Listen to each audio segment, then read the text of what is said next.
नमस्कार साथियों, स्वागत आपका, अभिनंदन आप ही के YouTube चैनल पर। दोस्तों, आज का टॉपिक है अलंकार किसे कहते हैं, अलंकार कितने प्रकार के होते हैं, कौन कौन से प्रकार होते हैं, एग्जाम्पल से ही समझेंगे पूरी वीडियो में। सबसे पहले दोस्तों मैं बता दूं, अलंकार जो होते हैं दो शब्दों से मिलकर बने हैं। नंबर एक, अलम और कार, दो शब्द हैं। अलम का अर्थ है दोस्तों भूषण या सजावट किसी प्रकार की, अर्थात जो अलंकृत या भूषित करे वह अलंकार है। देखिए, स्त्रियां अपने साज श्रृंगार के लिए आभूषणों का प्रयोग करती है सुंदर दिखने के लिए, अतः आभूषण इसी स्त्रियों के क्या हो गए, उनके आभूषण क्या हो गए, अलंकार हो गए। इसी प्रकार कविता कामिनी अपने श्रृंगार और सजावट के लिए भाई जो कविता लिखते हैं वो क्या करते हैं दोस्तों, किसी तत्व का प्रयोग करते हैं। वही तत्व ही क्या कहलाते हैं दोस्तों, हिंदी में अलंकार कहलाते हैं। अब देखिए, अलंकार शब्द में प्रथम काव्य शास्त्री परिभाषा जो दी थी आचार्य दंडी की है। काव्य शोभाकरण धर्मान अलंकारन प्रचक्षित है। इसका मतलब है, हम कह सकते हैं काव्य के शोभाकरक जो धर्म है वो अलंकार है। एक चीज़ ध्यान देने की बात है, अलंकार शब्द की जो अवधारणा है अत्यंत प्राचीन है, जिसका प्रारंभ में उपयोग व्याकरण और न्याय शास्त्र में होता था। अर्थात आचार्य भरत ने सर्वप्रथम नाट्य शास्त्र में अलंकार को परिभाषित तो नहीं किया, लेकिन चार अलंकार जो हैं दोस्तों मुख्य रूप से बताए गए। पहला अलंकार है दोस्तों उपमालंकार, दूसरा अलंकार है रूपक, तीसरा है यमक और चौथा है दीपक अलंकार। हिंदी के कवि केशव दास जो थे, ध्यान रखिएगा, नोट कीजिएगा, अलंकारवादी कवि हैं। अब देखिए दोस्तों, शब्द अलंकार के भेद। अलंकार कितने प्रकार के होते हैं? देखिए, जो शब्दों के माध्यम से जिसमें चमत्कार उत्पन्न हो, जिसमें सजावट हो, जिसमें कुछ खास हो, वो होगा शब्द अलंकार। जिसमें अर्थ के आधार पर हो उसमें अर्थ अलंकार, जिसमें अन्य के माध्यम हो उसमें बोलते हैं उभय अलंकार। तो एक शब्द अलंकार हो गए।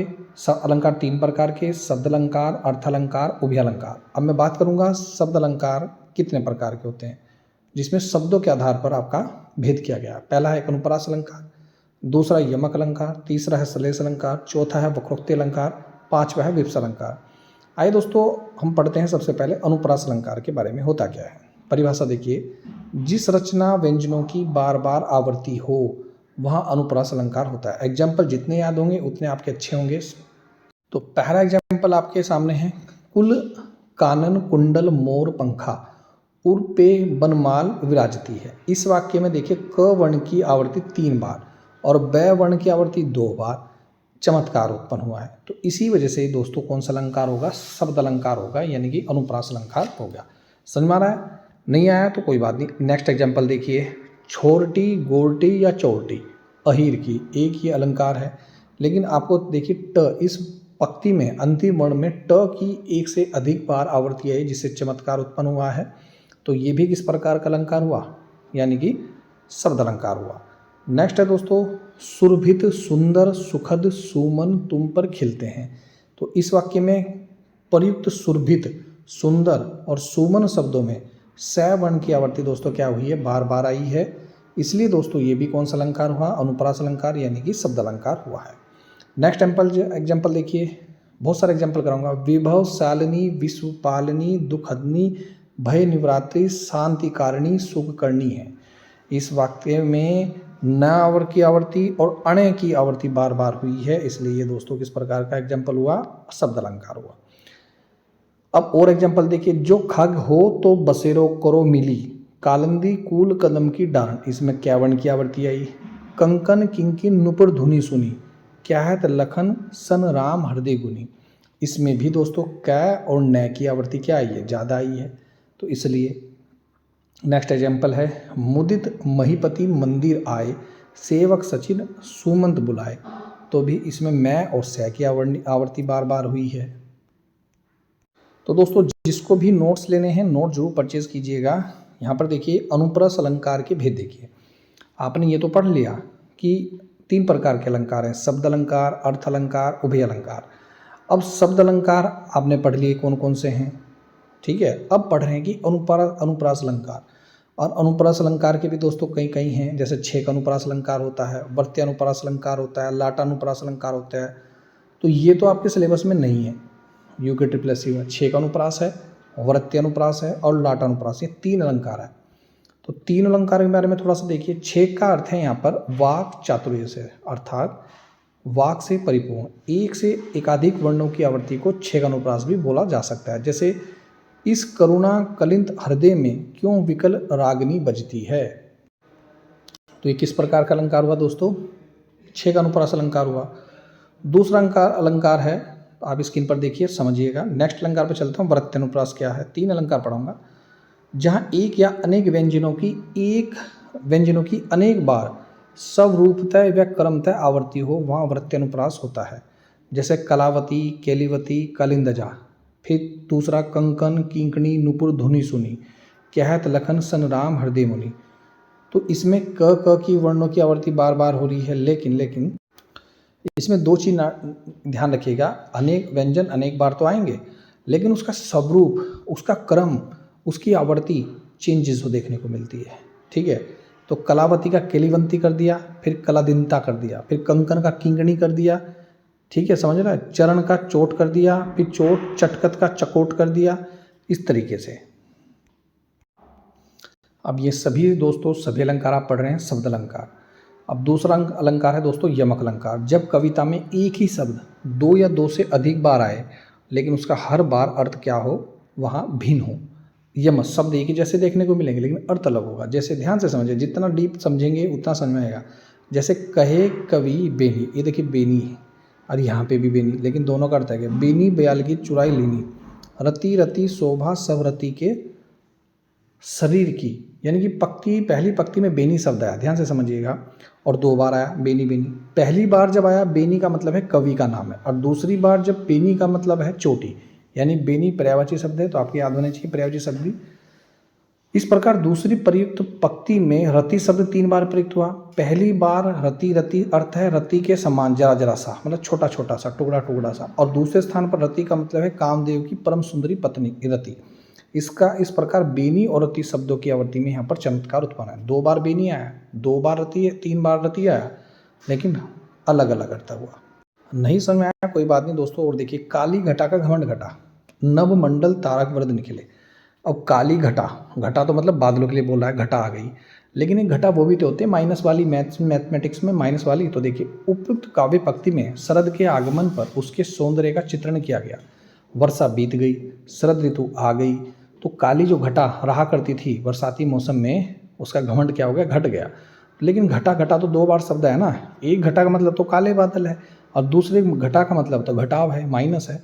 तो इससे भी शब्दों में चमत्कार उत्पन्न हुआ है। तो यहाँ पर कौन सा अलंकार होगा? यम अलंकार होगा। यानी कि एक शब्द एक से अधिक बार आए और हर बार उसका अर्थ अलग हो, तो यमक अलंकार दोस्तों होता है।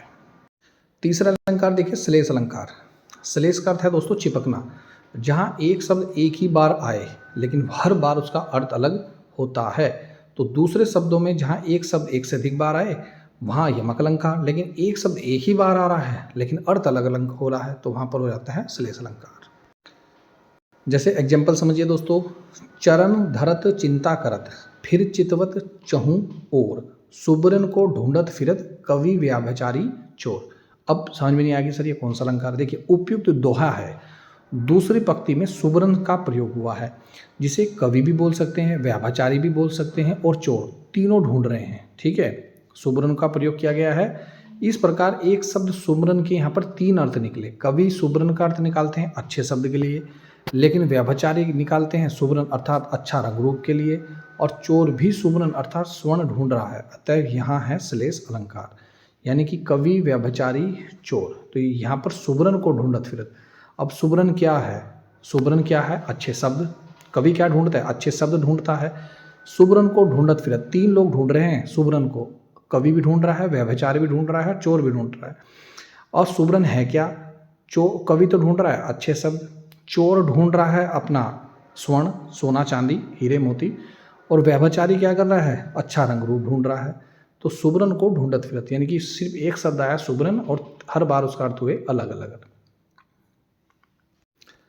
अब एक और है दोस्तों वक्रोक्ति अलंकार। ये सभी शब्द अलंकार है, ध्यान रखिए। जहाँ बात किसी एक आशय से कही जाए और सुनने वाला उसे भिन्न दूसरा अर्थ लगा दे, वहाँ वक्रोक्ति अलंकार होता है। कभी कभी आपने सुना होगा, बस में या कहीं भी आप बोलते किसी भाई को कुछ है और वो सुन लेता कुछ है और उसे एकदम गुस्सा आ जाता है। या हो सकता है कि आपने बोला कुछ है, वो सुन रहा कुछ है, उसे हंसी आ जाती है। मतलब उस वक्रोक्ति का मतलब है टेढ़ा कथन। देखिए, कैसो सूधी बात में बर्तन टेढ़ो भाव, वक्रोक्ति तासो कहे सब कहे कविराय।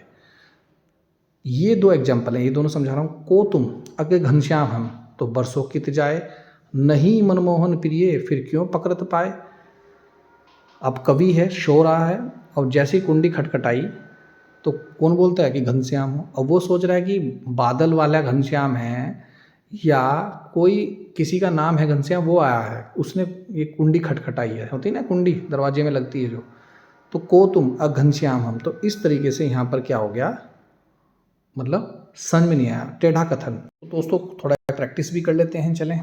चरण कमल बंदो हरियाई, ये तो आपने पढ़ा नहीं, लेकिन चरण के तुलना कमल से की गई है, तो रूप की तुलना की गई तो रूपक अलंकार। तरणिजा तनुजा तट तमाल तरवर बहु छाए, इसमें त की बार बार आवृत्ति हुई है, इसलिए अनुप्रास अलंकार। पीपर पात सरस मन डोला, अभी मैं आगे भी पढ़ाऊंगा, नेक्स्ट क्लास आने वाली है आपकी अलंकार की, तो उसमें अलंकार कंप्लीट हो जाएगा। तो पीपर पात सरस मन डोला, पीपल के पत्तों की तुलना किससे की गई है, मन के डोलने से की गई है। जब किसी की तुलना की जाए किसी से तो वहाँ पर उपमा अलंकार होता है। बाण नहीं पहुँचे शरीर तक, शत्रु गिरे पहले भूं पर, मतलब ऐसे कैसे हो सकता है कि भैया बाण भी नहीं चला रहे और बस शत्रु नीचे गिर गए, मर गए या हार गए, तो वहाँ पर अतिशयोक्ति अलंकार होता है। नेक्स्ट है कतक कनक थे सोगुनी, मादकता अधिकाय, वाह खाए बोराए जग या पाए बोराए। मैंने कहा ना एक शब्द एक से अधिक बार आएगा, देखो कनक कनक 2 बार आए, कनक का मतलब स्वर्ण भी है, एक का मतलब धतूरा भी है, तो और वहाँ पर हर बार उसका अर्थ अलग हो, तो वो कौन सा अलंकार होगा, यमक होगा। रहीमन पानी राखिए और बिन पानी सब सून, पानी गए ना उबरे मोती मानस चून। जब एक शब्द एक ही बार आए पर हर बार उसका अर्थ अलग अलग हो, पानी का मतलब यहाँ पर इज्जत भी है। देखते ना आटे में अगर पानी डाल देते हैं वो क्या बन जाता है, वो दोबारा से आटा नहीं बन सकता, यानी कि एक बार अगर इज्जत चली गई तो दोबारा से इज्जत नहीं आ सकती। मोती की एक बार चमक चली गई तो दोबारा से चमक नहीं आ सकती। तो वही कह रहे हैं कि पानी का मतलब यहाँ पर इज्जत भी है, सम्मान भी है, समझ रहे, तो अलग अलग अर्थ हो गए, तो श्लेष अलंकार हो गया। चंद्र सा मुख, सा सी से समाना है, मैंने बोला ना अभी, तुलना की जा रही है, चांद सा मुख है तो उपमा अलंकार हो गया। तो इस तरीके से दोस्तों आप एग्जाम्पल लगा सकते हैं। नोट जरूर परचेज़ कीजिएगा, लगातार क्लासेज चल रही है, क्लास का भी आनंद उठाइएगा, और दोस्तों थोड़ा सपोर्ट जरूर कीजिएगा। नेक्स्ट वीडियो आने वाली है फुल डिटेल के साथ, अलंकार आपका ख़त्म हो जाएगा। तो ये थी दोस्तों संपूर्ण वीडियो, कैसी लगी शेयर कीजिए। जय हिंद, जय उत्तराखंड।